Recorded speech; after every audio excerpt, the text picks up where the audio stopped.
السلام علیکم ورحمۃ اللہ وبرکاتہ۔ ہنستے مسکراتے ننھے منھے سمجھدار بہادر ہوشیار اور بہت ہی پیارے پیارے ساتھیوں، خوش آمدید، جہاں آپ روزانہ سنتے ہیں نئی پرانی رنگ برنگی سیکھتی سکھلاتی ہنستی ہنساتی مزیدار کہانیاں۔ اور کہانی سننے سے پہلے آپ نے اپنے تمام کام مکمل کر لینے ہوتے ہیں۔ کیا آپ نے اپنی نمازیں پوری پڑھ لی ہیں؟ کیا آپ نے سبق پڑھ لیا ہے؟ اسکول کا کام کر لیا ہے؟ اگر کسی بڑے نے آپ کو کچھ کہا ہے تو کیا آپ نے وہ بھی کام کر لیا ہے؟ بہت اچھے بچے ہیں آپ اور کہانی سننے کے لیے تیار۔ آج جو ہم آپ کے لیے کہانی لائے ہیں وہ ہے جنگل سے ایک کہانی۔ اور جنگل میں تو آپ کو پتہ ہی ہے کون رہتا ہے، بہت سارے جانور۔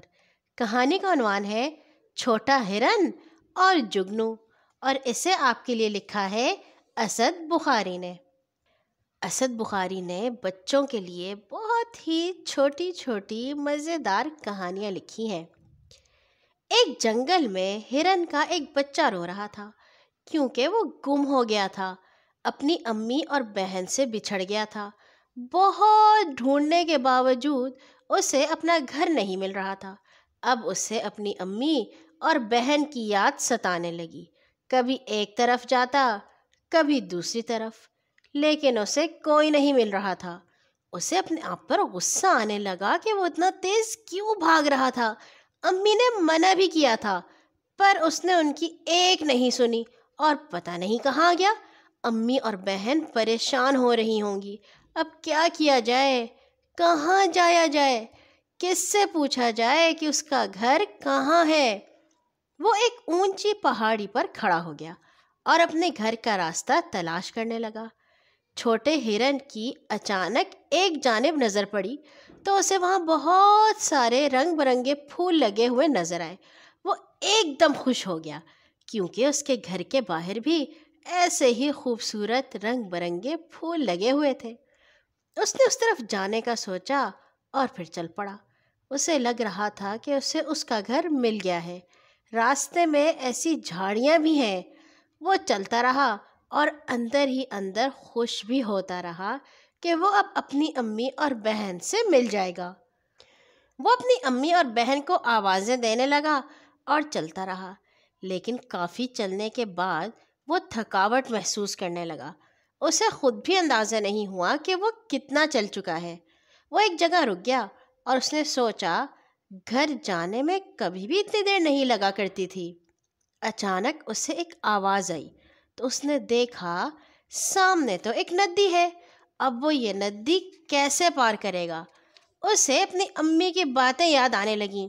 ندی کے قریب بھی مت جانا جب تم اکیلے ہو، ندی میں ہمارے دشمن رہتے ہیں۔ یہ باتیں سوچ کر وہ ڈر گیا، لیکن اسے پیاس لگی تھی۔ وہ کیا کرتا؟ اب تو ساتھ امی بھی نہیں ہے۔ اس نے سوچا وہ محتاط طریقے سے ندی میں جائے گا اور پانی پیے گا۔ چھوٹا ہرن ندی کی طرف بڑھ گیا۔ ندی کے قریب پہنچ کر اس نے چاروں طرف دیکھا اور پانی پینے لگا۔ جب پانی پی لیا تو اسے اپنا سارا دکھ بھول گیا۔ وہ امی کی باتیں بھی بھول گیا اور پانی کے ساتھ کھیلنے لگا۔ خوشی سے اچھلنے کودنے لگا اور کچھ دیر کے بعد تھک گیا تو اسے نیند آ گئی اور وہ ندی کے کنارے ہی سو گیا۔ کچھ دیر بعد اس کی آنکھ شور سے کھلی تو اس نے دیکھا جنگل کے جانور وہاں پانی پینے آئے ہوئے ہیں۔ ان کے ساتھ ان کے چھوٹے چھوٹے بچے بھی ہیں۔ وہ انہیں دیکھ کر خوش ہو گیا۔ جب بڑے جانوروں کے بچوں نے چھوٹے ہرن کو اکیلے دیکھا تو وہ اس کی جانب آئے اور ان میں سے ایک نے کہا، تم کون ہو؟ تمہیں ہم نے پہلی بار یہاں دیکھا ہے۔ کہاں سے آئے ہو دوست؟ تمہاری امی اور بہن کہاں ہیں؟ بس یہ سننا تھا کہ چھوٹے ہرن کو ان کے سوالوں سے پھر اپنا دکھ یاد آ گیا۔ اس نے افسردگی سے کہا، میں کھو گیا ہوں، مجھے اپنا گھر نہیں مل رہا، مجھ سے میری امی اور بہن بچھڑ گئے ہیں۔ ان میں سے ایک نے کہا، تم فکر نہ کرو، ہم اپنے امی ابو سے بات کرتے ہیں، وہ تمہاری امی اور بہن کو تلاش کر لیں گے۔ اگر وہ تلاش نہ کر پائے تو تم ہمارے ساتھ رہنا اور ہمارے دوست بن جانا۔ جانوروں کے بچوں نے اپنے امی ابو کو چھوٹے ہرن کی پریشانی بتائی تو انہوں نے کہا، تم سب یہاں رکو، ہم انہیں ڈھونڈ کر آتے ہیں۔ سب چھوٹے ہرن کے گھر والوں کو ڈھونڈنے نکل گئے۔ چھوٹا ہرن باقی بچوں کے ساتھ کھیلنے لگا، اور جب شام ہونے والی ہو گئی تو سب جانور باری باری واپس آ گئے اور انہوں نے بتایا کہ انہیں ہرن کے گھر والے کہیں نہیں ملے۔ یہ سن کر چھوٹا ہرن پھر اداس ہو گیا اور رونے لگا۔ سب نے اسے خوش کرنے کی بہت کوشش کی، لیکن وہ خوش نہیں ہوا۔ اسے اپنی امی اور اپنی بہن کی یاد آ رہی تھی۔ ان میں سے ایک جنگلی بھینس نے کہا، اب تو رات ہونے والی ہے، تم ہمارے ساتھ چلو، ہم صبح پھر تمہارے گھر والوں کو تلاش کریں گے۔ ہم تمہیں اکیلا اس جگہ نہیں چھوڑ سکتے۔ رات کو یہاں بہت خطرناک جانور آتے ہیں جو تمہیں نقصان پہنچا سکتے ہیں۔ تم ہمارے ساتھ چلو۔ چھوٹے ہرن نے ضد کرتے ہوئے کہا، نہیں، میں اپنی امی اور اپنی بہن کے بغیر نہیں رہ سکتا، مجھے آج ہی اپنے گھر جانا ہے۔ اتنے میں ہرن نے دیکھا ایک چمکتا ہوا جگنو اس کی طرف آ رہا ہے۔ جب وہ قریب آیا تو اس نے چھوٹے ہرن کو دیکھا اور کہا، تم یہاں کیا کر رہے ہو؟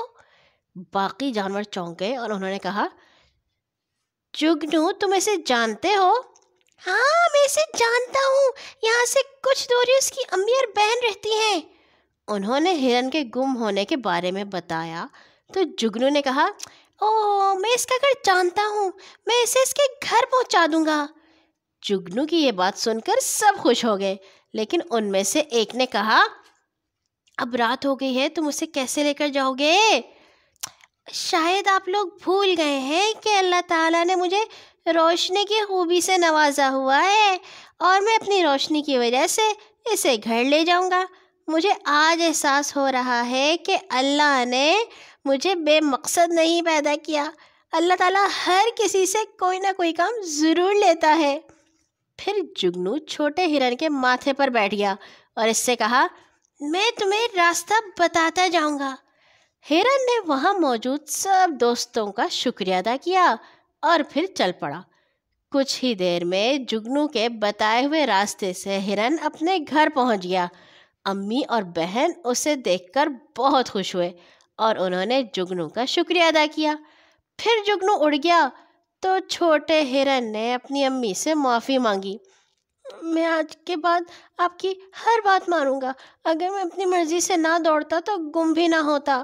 مجھے احساس ہو گیا ہے کہ بڑے جو بھی کہتے ہیں ہماری بھلائی کے لیے کہتے ہیں۔ امی نے اسے پیار کیا اور کہا، بیٹا، اپنی غلطی مان لینا بھی بڑے ہونے کا ثبوت ہے۔ تم سارا دن جنگل میں رہے ہو، اب اچھی طرح سے منہ ہاتھ دھو لو، میں کھانا لگاتی ہوں۔ اور یوں ساتھیوں، ہمارا ننھا ہرن روشنی والے جگنو کی مدد سے اپنی امی کے پاس پہنچ گیا اور کھانا کھا کر آرام سے سو گیا۔ یہاں ہوئی ہماری کہانی ختم۔ کل آئیں گے ایک اور نئی کہانی کے ساتھ انشاءاللہ۔ سونے سے پہلے سب لوگوں کے لیے اور اپنے لیے دعا کرنا مت بھولیے گا۔ اللہ حافظ۔